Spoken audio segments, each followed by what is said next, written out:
Hi, I'm Gary and welcome to Jargon Free Help. Now this week I've got a lot of people who've had problems with their computers, with viruses and things like that, and having trouble with backing up. Some people have had to reinstall everything on their computers because the virus got that bad. So I just want to point out that really you must make sure that you've got virus checkers on there. Now, just so you know, and you do have to be careful if you install any of these, you do any of them at your own risk, but there's plenty of free software out there. AVG is fantastic free antivirus if you've got Windows. Malware is also good, you should have both of those on there. And I also use Spybot for finding spyware. Malware finds malware. They're all slightly different and you should have all of them installed. Now if you run these and you're careful, you shouldn't have too many problems. So please do put them on your computers and you should then have a nice safe run. But as I said, be careful. If someone sends you something and you're pretty sure that it's something you weren't expecting or doesn't look right, don't install it.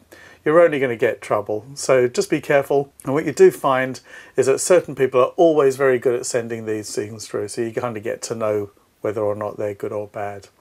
So if you have had virus problems and then you've gone and lost data, as someone I had to sort out earlier this week, then what you want to consider is backing up. You should all be backing up, and I keep mentioning this kind of thing all the time. Now some really good ones, the one that I do use that's online, really good for Windows and for the Mac, is Carbonite. That's carbonite.com. Check that out. There is a free trial. There is an annual fee, which is actually quite reasonable, and it backs it all up online. So you don't have to worry about putting it onto a hard disk, making sure that hard disk is somewhere else, because the whole point about backing up is your backup and the computer that you're backing up should not be in the same place.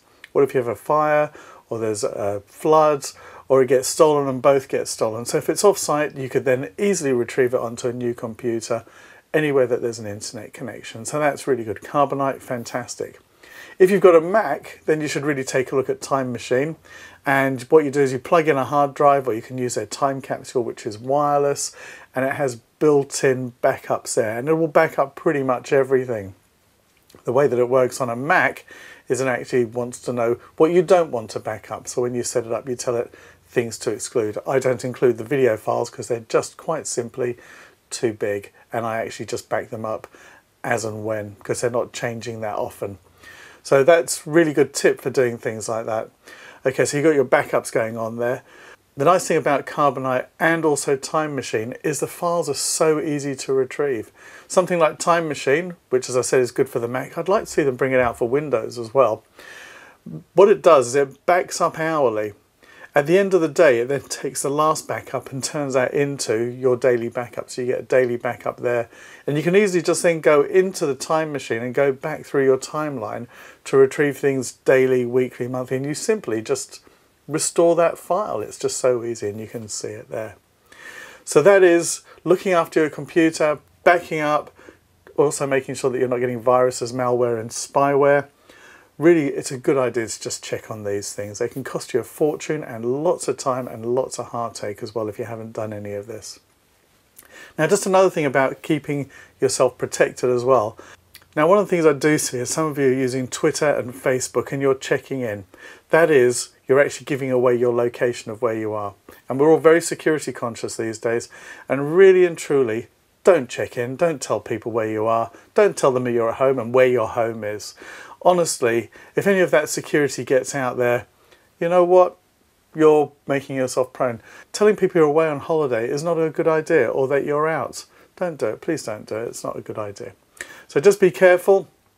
Don't use that checking in and telling people when you're out. Okay, so that's it from me this week. Thanks for watching. Don't forget this is for you, and lots of people are writing in with lots of questions. This week it was Rav who sent in the one about malware bites, and there's some others as well who were asking questions as well. So thanks for that. Rav's always got lots of questions. But anyway, he's not the only one, and hopefully this is helping you all out. And don't forget, if you found this useful, please do pass it on. Anyway, keep dropping me a line with all the things you want to know about, and I'll try and answer them as soon as I can, preferably through this podcast. Thanks for watching. Don't forget, jargon-free help is more than just technology. See you next week.